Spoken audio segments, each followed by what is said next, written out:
Vamos a ver los delitos de encubrimiento que están previstos en el Código Penal argentino entre el artículo 277 y 279, es decir, dentro de los delitos contra la administración pública, aunque, como aclaramos ya, lo que se protege en estos casos es más precisamente la llamada administración de justicia.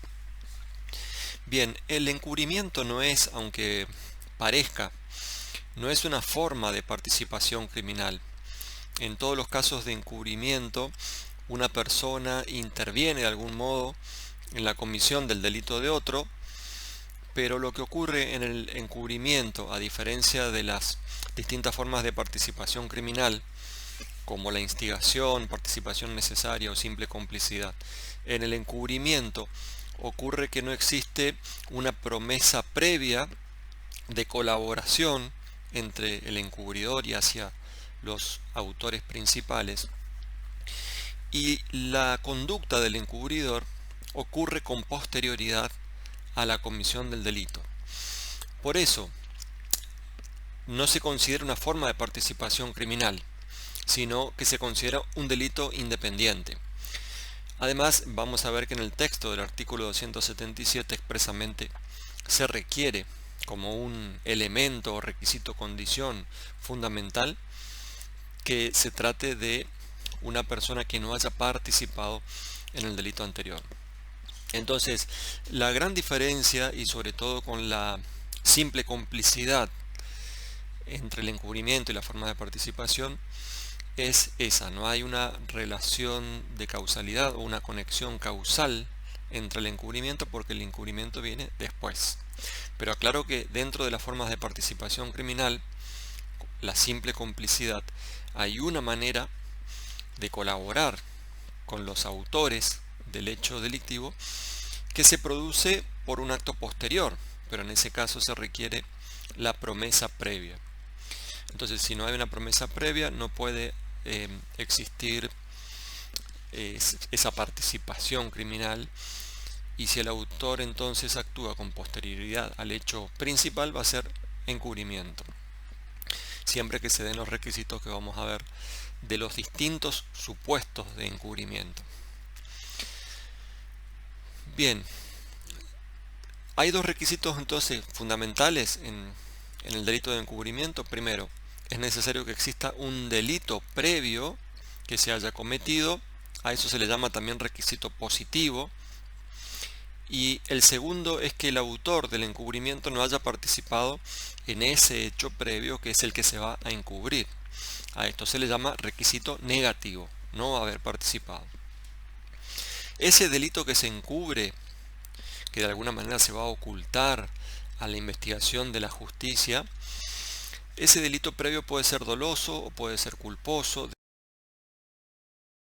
que se trate de algunos de los delitos que están previstos en el Código Penal argentino, e incluso el sistema penal argentino ahora en el artículo 279, inciso cuarto, prevé la posibilidad de encubrir un delito que se realice en el extranjero, es decir, fuera del ámbito territorial que establece el artículo primero del Código Penal, siempre que esté penado en aquel otro país, esté considerado esa conducta que se cometió como delictiva.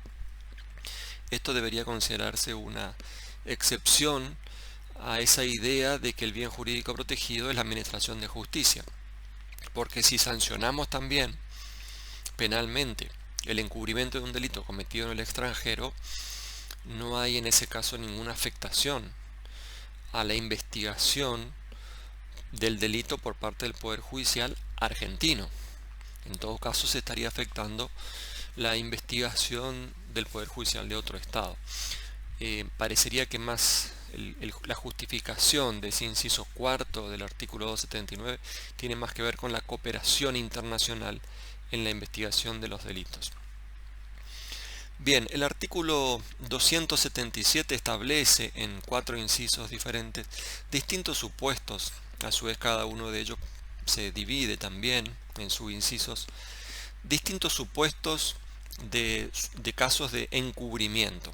Vamos a tratar de analizar rápidamente todos los casos que están previstos en este artículo 277. En el inciso primero A está previsto el llamado encubrimiento por favorecimiento personal. Las conductas típicas en este caso consisten en ayudar a alguien a eludir las investigaciones de la autoridad o a sustraerse a la acción de la autoridad.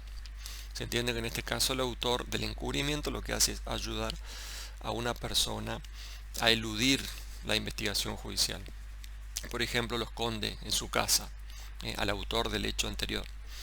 Luego, en el inciso primero B o subinciso primero B, se prevé el llamado encubrimiento por favorecimiento real.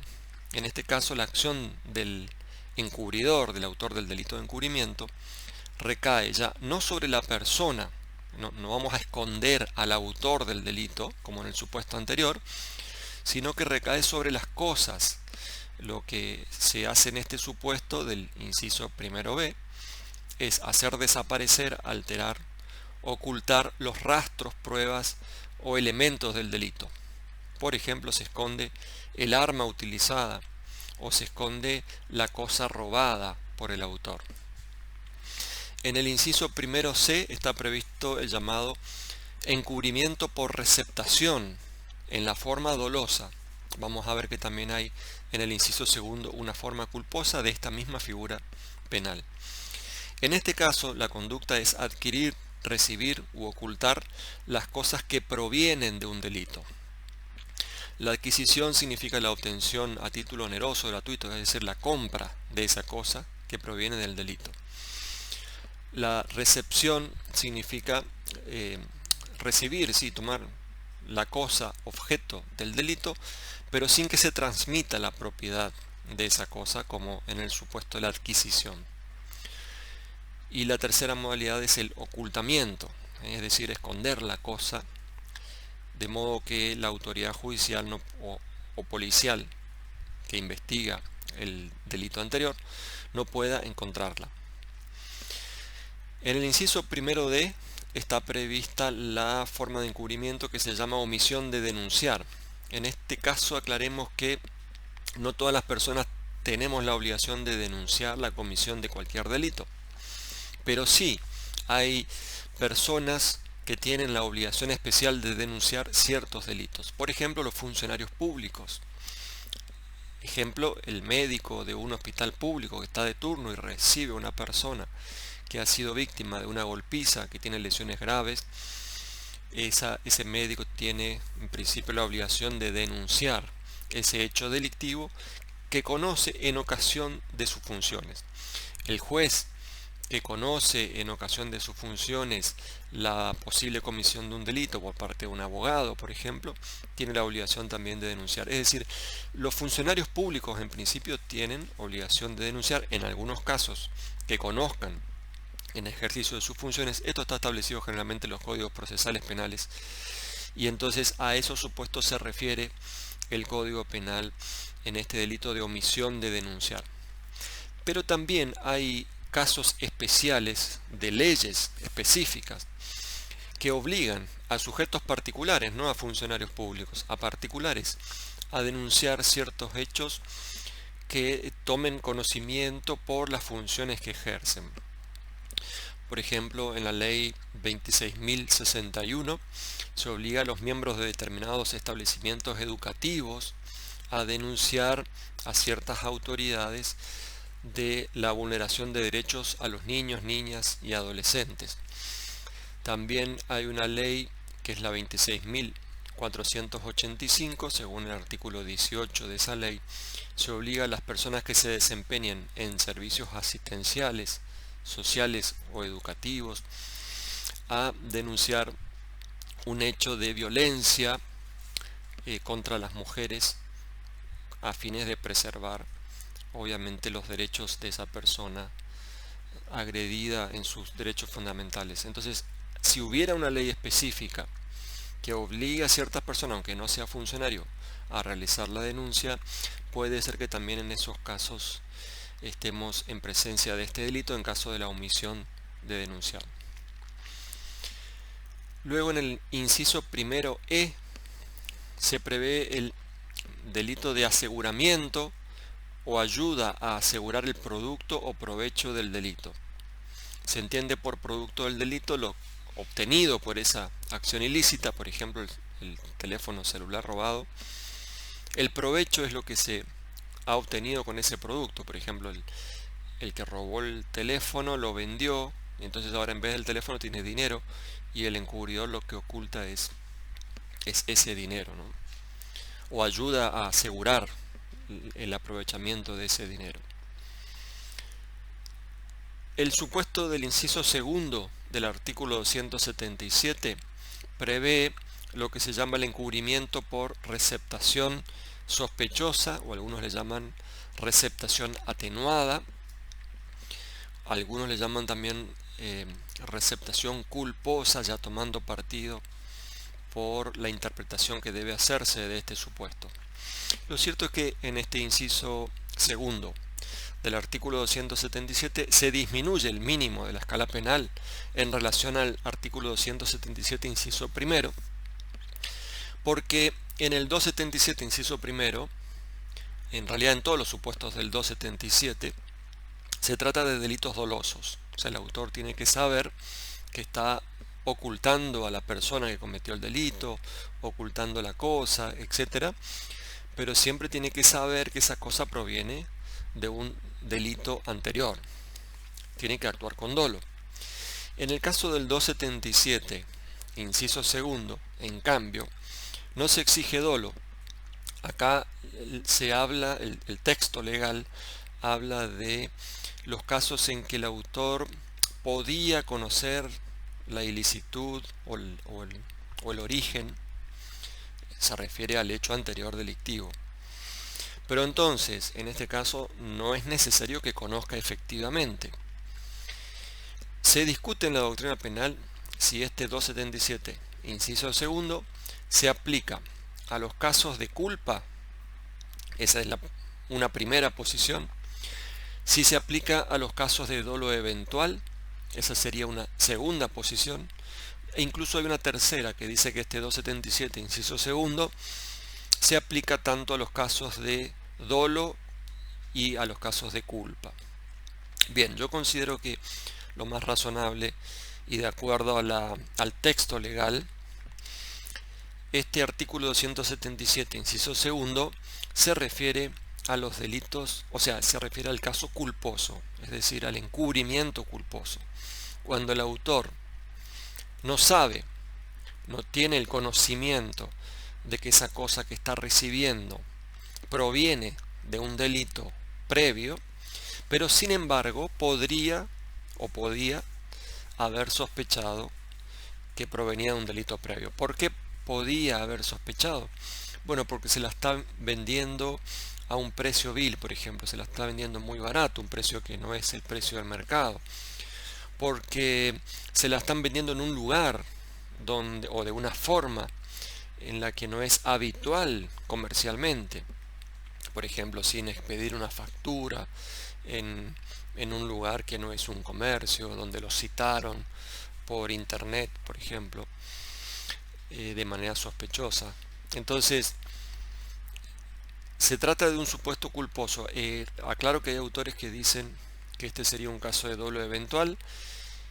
Citan o toman como fundamento de esa posición el hecho de que en el anteproyecto Soler de 1960 de modificación del Código Penal se utilizaba una fórmula que no era exactamente igual en realidad. En el proyecto de Soler de 1960 la fórmula que se utilizaba era si el autor debía saber.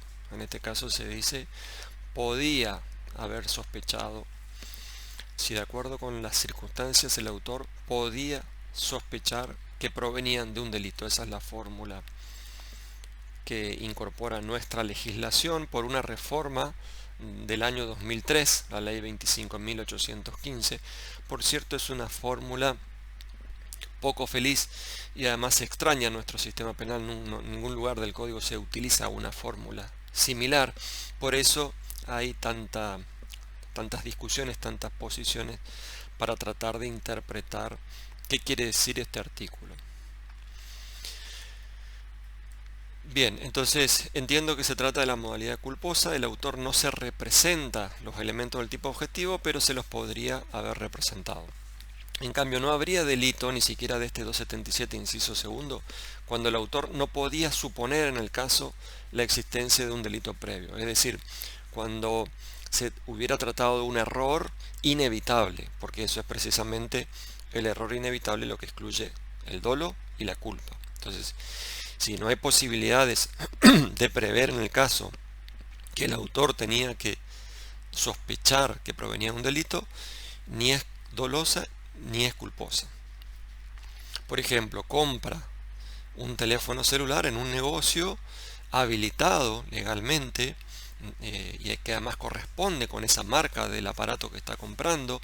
¿Cómo iba a sospechar y cómo iba a tener que sospechar esta persona que ese teléfono que le vendieron en esa casa oficial provenía de un ilícito anterior, de un robo anterior, por ejemplo? Bien, luego en el inciso tercero del artículo 277 se establecen supuestos de agravantes del encubrimiento. En el inciso A, el primer supuesto, se agrava el encubrimiento cuando el delito anterior, el delito que se está encubriendo, sea uno de los delitos considerados especialmente graves. ¿Cuáles son los delitos especialmente graves?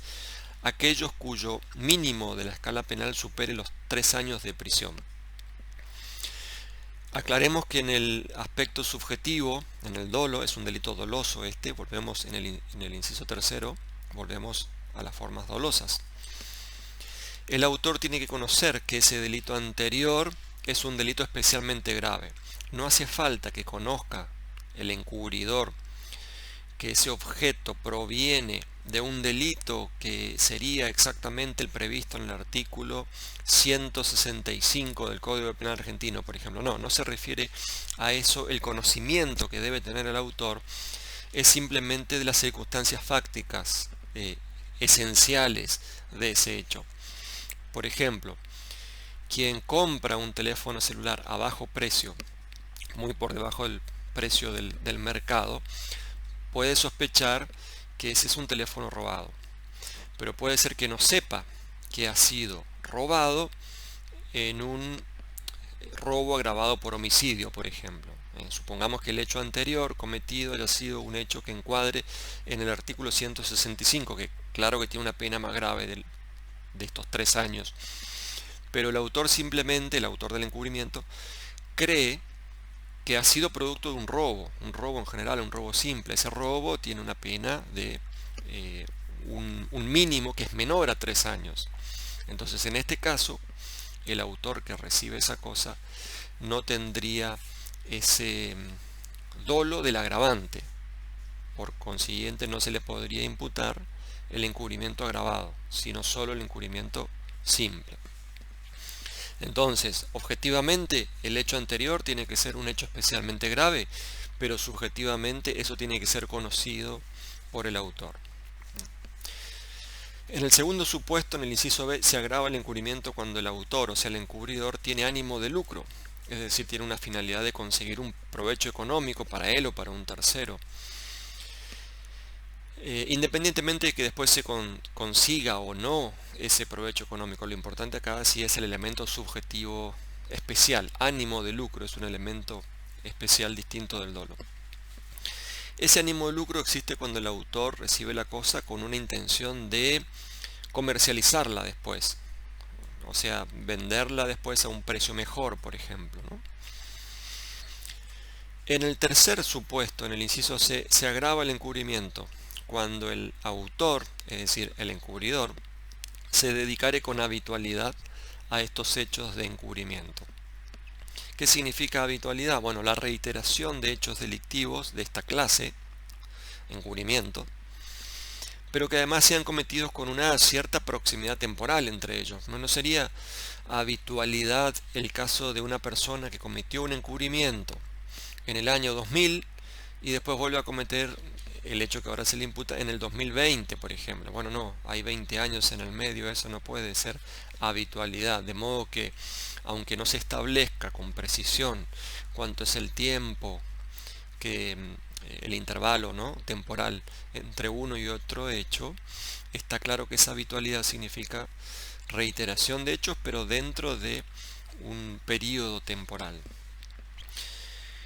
Como no se trata en este caso de una característica del hecho cometido, sino que se trata de una característica de la personalidad del sujeto, la habitualidad hacia la personalidad del sujeto, es cuestionable esta agravante por inconstitucionalidad. Se afecta, creo, claramente el principio de culpabilidad. ¿Por qué?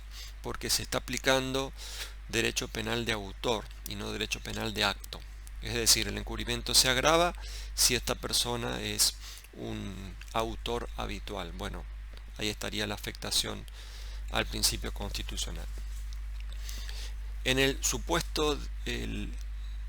cuarto supuesto, sería el inciso D, se agrava el encubrimiento cuando el autor sea un funcionario público. En este caso no hace falta que el encubrimiento lo haya cometido el funcionario público en ejercicio de sus funciones.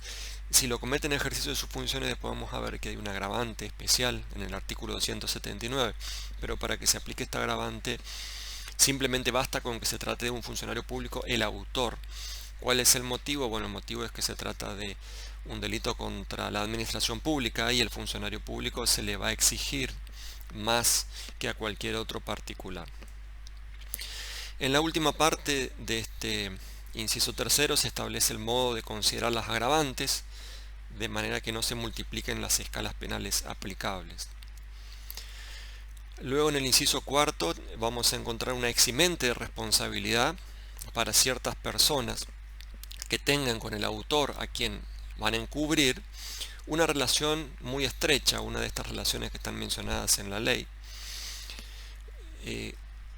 Y esta relación tiene que ver con el cónyuge o con los casos de amistad íntima, son supuestos que están expresamente mencionados en el texto legal, pero como se trata de una eximente, se podría aplicar esta eximente también a otros casos que no estén expresamente mencionados, como por ejemplo los casos de los concubinos o convivientes,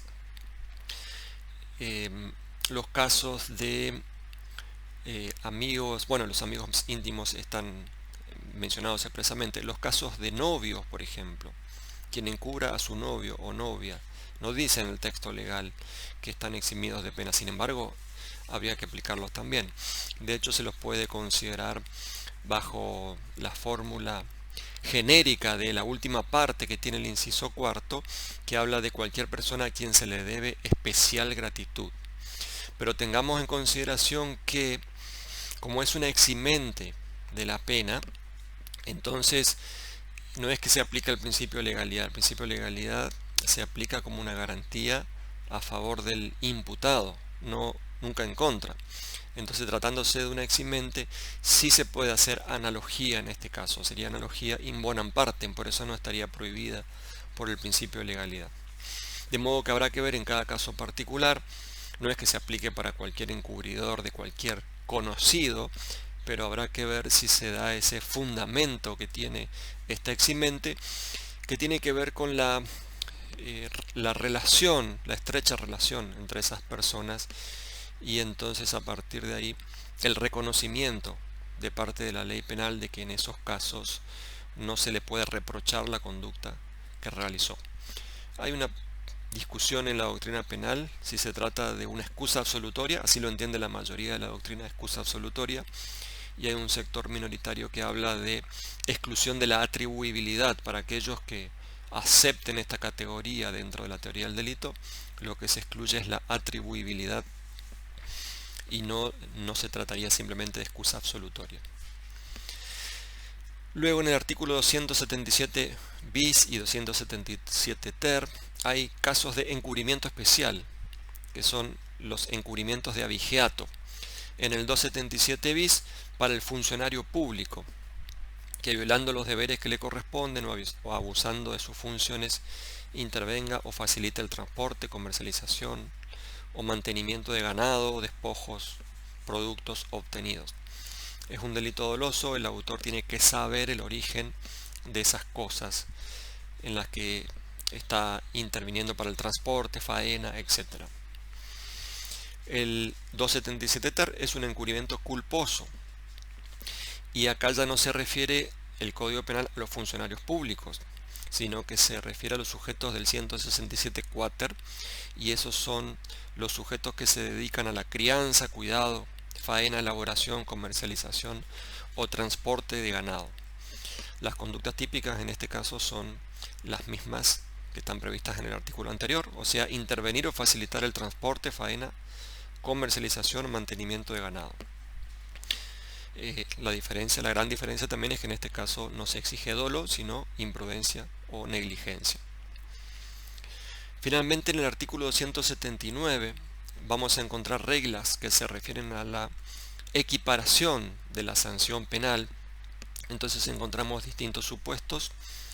En el inciso primero, por ejemplo, una aclaración que hace el Código Penal: se aplicará al encubridor la misma pena que el delito precedente, o sea que el delito encubierto, cuando la pena de ese delito que se está encubriendo sea menor a la que prevé el encubrimiento en sus distintas modalidades. O sea, no se podría penar con más pena al encubridor que al autor del delito que se está encubriendo. Por eso este correctivo que hace el Código Penal en el inciso primero. En el inciso segundo, una pena de multa para el caso de que el delito que se encubre no tenga pena de prisión. Para que no se discuta cuál es la pena en ese caso, bueno, la pena de multa que se establece, con el monto que se establece en este inciso segundo. Luego, en el inciso tercero, un agravante para el funcionario público que cometa el delito abusando de sus funciones. Y en el inciso cuarto se habilita, digamos, la punición también para los encubrimientos de hechos cometidos en otras jurisdicciones territoriales, fuera del país, fuera del ámbito de aplicación territorial de nuestro Código Penal.